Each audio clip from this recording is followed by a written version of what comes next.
Beyond medias நேயர்களுக்கு வணக்கம். நான் உங்கள் ஈரோடு உதயகுமார். தொடர்ந்து பல ஜோதிட குறிப்புகள், ஜோதிடம் சார்ந்த விழிப்புணர்வான பதிவுகளை நம்மளுடைய நேயர்களுக்காக நம்ம தொடர்ந்து பேசிக்கிட்டே வரோம். இன்றைக்கி இந்த குரு பெயர்ச்சியினுடைய பலன்களை பார்ப்போமே. குரு பகவான் வருடத்திற்கு ஒரு முறை பெயர்ச்சியாகக்கூடிய வருட கிரகம். இந்த 2024 வருடம் மே மாதம் 1ஆம் தேதி நடக்கக்கூடிய குரு பெயர்ச்சியினுடைய பலன்களை, பொதுவான பலன்களை பார்ப்போமே. குரு பகவான் மேசராசியிலிருந்து ரிஷபராசிக்கு பெயர்ச்சி ஆகின்றார். இந்த ரிஷபராசியில் இருக்கக்கூடிய ஒரு வருட காலங்கள் பார்த்தீங்கன்னா சுக்கிரனுடைய வீட்டில் குரு பகவான், ரிஷபராசி சுக்கிரனுடைய வீடு, அந்த சுக்கிரனுடைய வீட்டில் குரு பகவான் அமரக்கூடிய ஒரு வருட காலம். இந்த காலங்களில் கலைத்துறை சார்ந்தவர்களுக்கும் சினிமா துறை சார்ந்தவர்களுக்கும் ஒரு அற்புதமான காலம். எப்பொழுதுமே சுக்கிரன் கலை சார்ந்தவர், அதே போல் சினிமா துறை சார்ந்தவர்களுக்கெல்லாம் அந்த இடத்துல குரு பகவான் அமரக்கூடிய காலம் ஒரு அற்புதமான காலம். இது எப்பெல்லாம் நடக்குது? உங்களுடைய ராசிக்கு 5, 9, 1 அல்லது 1, 5, 9ஆம் வீட்டில் கோல்சாரத்தில் சுக்கிரன் வருகின்ற காலங்களெல்லாம் கலைத்துறை சார்ந்தவர்களுக்கும் சினிமா சார்ந்தவர்களுக்கும் இந்த வருடம் ஒரு அற்புதமான வருடமாகத்தான் அமையும். இது உலகியல் ஜோதிடத்தையும் பொருத்தி பலன்களை குறிப்பெடுக்க வேண்டியது அவசியமும் கூட. ஒவ்வொரு ராசியினருக்கும் 12 ராசியினருக்கும் ஏற்படக்கூடிய பலன்களை ஒவ்வொருவருக்கா பார்த்துக்கிட்டே வரும். குரு ஒரு முழு சுப கிரகம்னு சொல்கிறோம். இந்த குரு பகவானுடைய அனுகிரகம் கிடைச்சிட்டதுன்னா ஒரு மனிதருக்கு ஏற்படக்கூடிய சுப காரியங்கள் எல்லாம் தடையில்லாமல் நடக்குமா. எப்பொழுதெல்லாம் பார்த்தீங்கன்னா திருமணத்திற்கு குருபலன் வந்துருச்சான்னு கேட்பாங்க. அதே போல் ஏதாவது தொழில், சுய தொழில்கள் ஆரம்பிக்கலாமா அப்படின்னு கேட்டால் குரு நல்ல இடத்துல இருக்காரா, குருபலன் கிடைச்சிருச்சா, இதெல்லாம் பார்ப்பாங்க.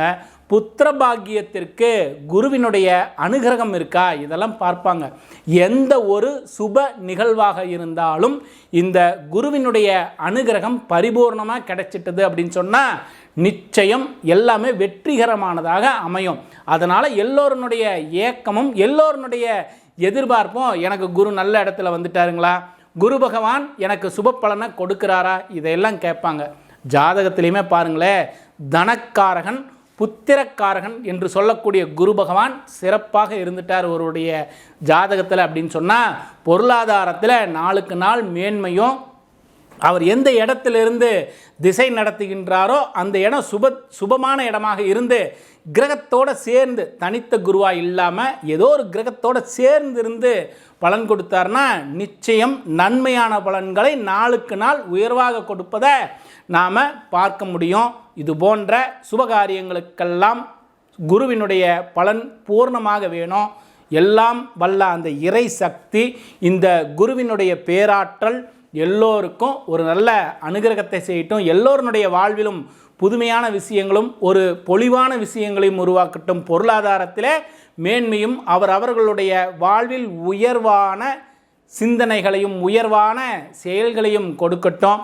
நல்ல தேக ஆரோக்கியத்தையும் தீர்க்க ஆயுளையும் கொடுக்கட்டும். சரி, ஒவ்வொரு ராசியினருக்கா தனித்தனியாக இந்த மே மாதம் 1ஆம் தேதி 2024 வருடம் நடக்கக்கூடிய குரு பெயர்ச்சி என்ன பலன்களை கொடுக்குதுங்கிறத ஒவ்வொரு ராசியினருக்கா பார்ப்போமே. கடகராசி நண்பர்களுக்கு இந்த குரு பெயர்ச்சியினுடைய பலன்களை பார்ப்போமே. குரு பகவான் 10ஆம் வீட்டிலிருந்து 11ஆம் வீட்டிற்கு போறார், லாபஸ்தானத்துக்கு போறார். அருமையான ஒரு காலம்தான்.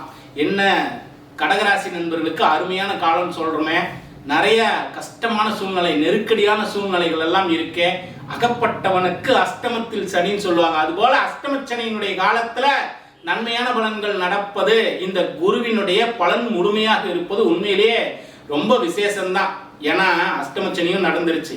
நிறைய சூழ்நிலைகள், நெருக்கடியான சூழ்நிலைகள்ல தான் கடகராசிக்காரர்கள் சிறிது காலங்களாகவே ரொம்ப துன்பத்தில் இருப்பாங்க. உடல் ரீதியான ஒரு மிகப்பெரிய பாரங்களும், உடல் ரீதியான துன்பங்களையும், அதே போல பொருளாதார நெருக்கடியும், வேலையில ஒரு நிலையான தன்மை இல்லை, வேலையில மாற்றங்களை ஏற்படுத்தினார். ஏன்னா குருவும் 10ல் தானே இது வரைக்கும் இருக்கிறார்.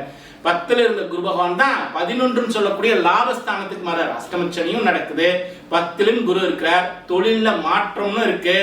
பல நெருக்கடியான சூழ்நிலைகளுக்கு பிறகு இந்த கடகராசி நண்பர்களுக்கு ஒரு பெரிய வரமாக அமையக்கூடியது இந்த குரு பெயர்ச்சியாகி 11 சொல்லக்கூடிய லாபஸ்தானத்திற்கு போகக்கூடிய காலம். குரு பகவான் பெயர்ச்சியாகி 11 சொல்லி லாபஸ்தானத்துக்கு போறார். இந்த லாபஸ்தானத்தில் இருக்கக்கூடிய குரு பகவான் இருக்கக்கூடிய நெருக்கடியான காலகட்டங்களிலும் இந்த அஷ்டமச்சனியினுடைய பாதிப்புகள் எல்லாம் இருந்தாலும் குரு 11 இருக்கக்கூடியது நமக்கு ஓரளவுக்கு அனுகூலமான செய்திகள் எல்லாம் ஏற்படுத்தக்கூடிய காலம்தான். விசேஷ பலனாக குரு பகவான் 11ஆம் வீட்டில் இருக்கக்கூடிய காலம் ஒரு அற்புதமான காலம்.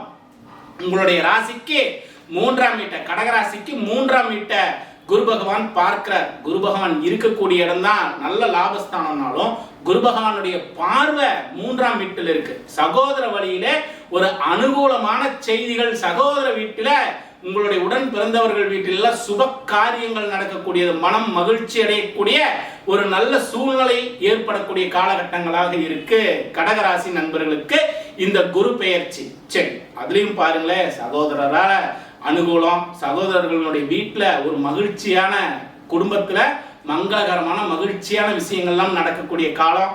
அதே போலதான் உங்களுடைய முயற்சிகள் எல்லாம் நிறைய கடகராசிக்காரர்கள் இந்த அஷ்டமச்சனியால என்ன பண்ணியிருப்பாங்க, எவ்வளவோ முயற்சி பண்ணியிருப்பாங்க. எந்த ஒரு முயற்சியும் பெரிய அளவுல வெற்றியை கொடுத்திருக்காது. பல விஷயங்கள் இவங்களுக்கு அலைச்சல் தான் மீதியாயிருக்கும். ஒவ்வொரு இடத்துலையும் வீண் விரயங்கள் எல்லாம் ஏற்பட்டிருக்கும், அலைச்சல்கள் அதிகமாக இருந்திருக்கும். அஷ்டமச்சனியினுடைய பாதிப்பும் 10ல் குருவும் சேர்ந்து இந்த கடகராசி நண்பர்களை ஒரு ஆட்டி வச்சிருப்பாங்க. இதுதான் உண்மையும் கூட. ஜனனகால ஜாதகத்துல ஒரு நல்ல திசாபுத்தி நடக்கின்ற பொழுது ஏற்படக்கூடிய தீமையான பலன்கள் எல்லாம் குறையும். சரி, இப்ப குரு பகவான் பெயர்ச்சி ஆகிறார் இல்லையா, இந்த மே மாதம் 1ஆம் தேதியோட பெயர்ச்சி ஆகிறார். பெயர்ச்சியான குரு பகவான் 11 லாபஸ்தானத்திலிருந்து உங்களுடைய முயற்சி ஸ்தானமாகிய 3ஆம் வீட்டை பார்க்கின்றார். 3லே குரு பகவானுடைய பார்வை கிடைக்கக்கூடிய காலத்துல எடுக்கக்கூடிய முயற்சிகள் வெற்றிகரமானதாகவும், உங்களுடைய முயற்சிகள் எல்லாம் இவ்வளவு நாள் செய்த முயற்சிகள் பலனில்லைனாலும் இப்ப எடுக்கக்கூடிய முயற்சிகள் அற்புதமான பலன்களை கொடுக்கக்கூடிய காலகட்டங்களாக இருக்கு. சரி, இதுலயும் ஏழாம் பார்வையாக 5ஆம் வீட்டை குரு பகவான் பார்க்கிறார். உங்களுடைய ராசிக்கு 5ஆம் வீட்டை குரு பகவான் பார்க்கிறார் இல்லையா. ரொம்ப நாளா கல்யாணம் ஆயிடுச்சு, குழந்தைங்க அமைப்பு ஏற்படல, புத்திர பாக்கியம் ஏற்படல, நிறைய கோவில்களுக்கெல்லாம் போயிட்டேன், நிறைய கடவுள்கள் வழிபாடெல்லாம் பண்ணியாச்சு, எனக்கு பலன் இல்லையே அப்படின்னு இருந்த கடகராசி நண்பர்களுக்கு இந்த காலகட்டங்களில் புத்திர பாக்கியம் ஏற்படக்கூடிய அற்புதமான காலம். 5ஆம் வீட்டை குரு பகவான் பார்க்கிறார் இல்லையா. ஜனனகால ஜாதகமும் உங்களுடைய திசாபுத்தியும் கொஞ்சம் சப்போர்ட் பண்ணிடுச்சுன்னா இந்த 5ஆம் வீட்டை பார்க்கக்கூடிய குரு பகவான் உங்களுடைய பூர்வீக சொத்து சம்பந்தப்பட்ட விஷயங்கள் எதுவாக இருந்தாலும் குறைகளை எல்லாம் நீக்குவார். உங்களுடைய குழந்தைங்களுடைய கல்வி அறிவு மேம்படும். உங்களுடைய குழந்தைகளுக்கு இன்னும் ஆரோக்கியமான விஷயங்கள் எல்லாம் ஏற்படுத்தக்கூடிய அமைப்போடு இருப்பார். நீங்க நல்லா கவனிச்சு பாருங்க, 5ஆம் வீட்டை குரு பார்க்கறது அவ்வளோ விசேஷம். 5ஆம் வீட்டில் குரு பார்வைப்பட்டுட்டாவே நமக்கு நம்மளுடைய புத்தி இன்னும் சிறப்பாக செயல்படும்.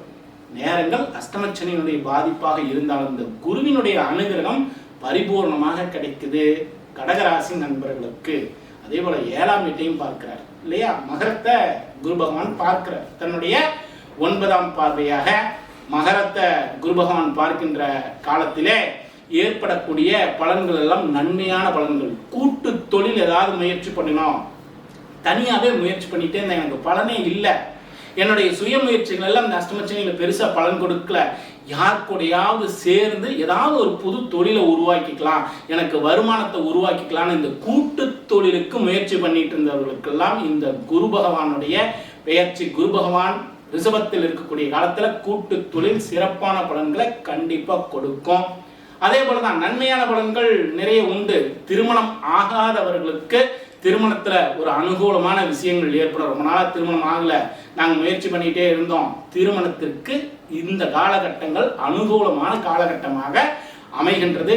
பிரிந்த தம்பதியினர் சேருவாங்களாம். பிரிந்த தம்பதியினர் பிரிந்திருக்காங்க, கொஞ்சம் எங்களுக்கு கொஞ்ச நாளே கருத்து வேறுபாட்டுகளால் பிரிந்த தம்பதியினர் ஒன்றாக சேரக்கூடிய ஒரு அற்புதமான காலம் இந்த காலம். இதுல ஒரு நல்ல சிறப்பான அமைப்புகள் எல்லாம் நிச்சயம் உண்டு, குறை கிடையாது. அஷ்டமச்சனியினுடைய பாதிப்புகள் இருந்தாலும் இந்த குருவினுடைய அனுகூலம் நிச்சயம் நன்மையான பலன்கள் ஏற்பட்டே தீருமா.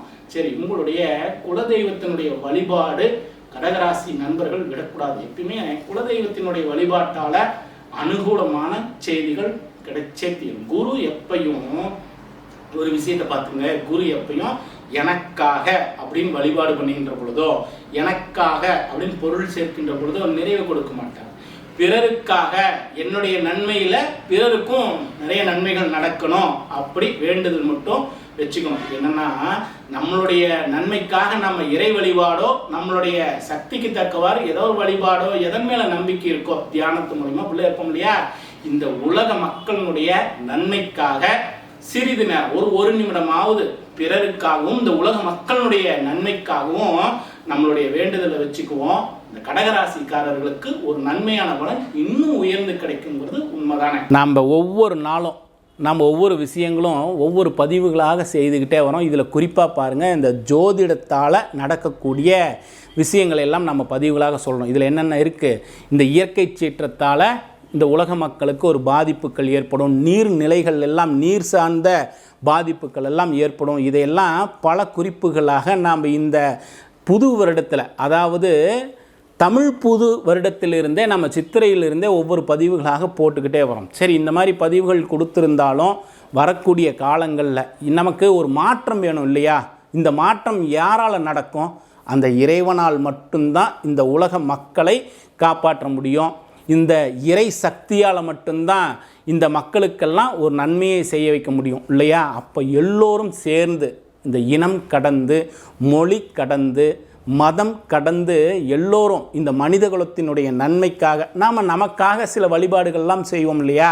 என்ன செய்வோம்? நான் என்னுடைய தொழில் அபிவிருத்தியாகணும், என்னுடைய தேகம் ஆரோக்கியமாக இருக்கணும், நான் நீண்ட ஆயுளோடு இருக்கணும், என்னுடைய குடும்ப உறுப்பினர்கள்லாம் நல்ல தேக ஆரோக்கியத்தோடு நீண்ட ஆயுளோடு இருக்கணும், இப்படிலாம் வேண்டிக்குவோம். இதெல்லாம் நமக்கான நம்மளுடைய தேவைக்காக நாம் பிரார்த்தனை செய்வோம், வழிபாடுகள் எல்லாம் செய்வோம். இதே போல் இந்த உலக மக்களுடைய நன்மைக்காக ஒரு நிமிடம் நமக்காக வழிபடுகின்ற பொழுது, நமக்காக பிரார்த்தனை செய்கின்ற பொழுது, நமக்காக நாம் தியானங்கள் செய்கின்ற பொழுது ஒரே ஒரு நிமிடம் இந்த உலக மக்களுடைய நன்மைக்காக இறையே, இறை சக்தியே, அவர்களுடைய நம்பிக்கைக்கு தக்கவாறு அவர்கள் ஒரு நிமிடம் இந்த மக்கள் நன்மையாக இருக்கட்டும், இந்த மக்களுக்கெல்லாம் நல்லது நடக்கட்டும், இயற்கை சீற்றத்தால் ஏற்படக்கூடிய பாதிப்புகள் எதுவும் இந்த மக்களுக்கு துன்பத்தை கொடுக்கக்கூடாது, இதெல்லாம் கொஞ்சம் பிரார்த்தனைகளாக செய்வோமே. நம்மளுடைய நேயர்கள் ஒவ்வொரு நாளும் நம்முடைய தேவைக்கு நாம் பிரார்த்தனை செய்கின்ற பொழுது இதையும் சேர்த்து செய்யணுங்கிறதுக்காக தான் இந்த பதிவுகள் எல்லாம் தொடர்ந்து சொல்லிக்கிட்டே வரோம். செய்வோம், மாற்றம் நடக்கும். இறைவனுடைய அனுகிரகம், அந்த இறை சக்தியினுடைய அனுகிரகம் இந்த மனித குலத்திற்கு ஒரு நன்மையை கொடுக்குங்கிற நம்பிக்கையோடு தொடர்ந்து இன்னும் பல பதிவுகளில் நம்ம தொடர்ந்து போவோமே.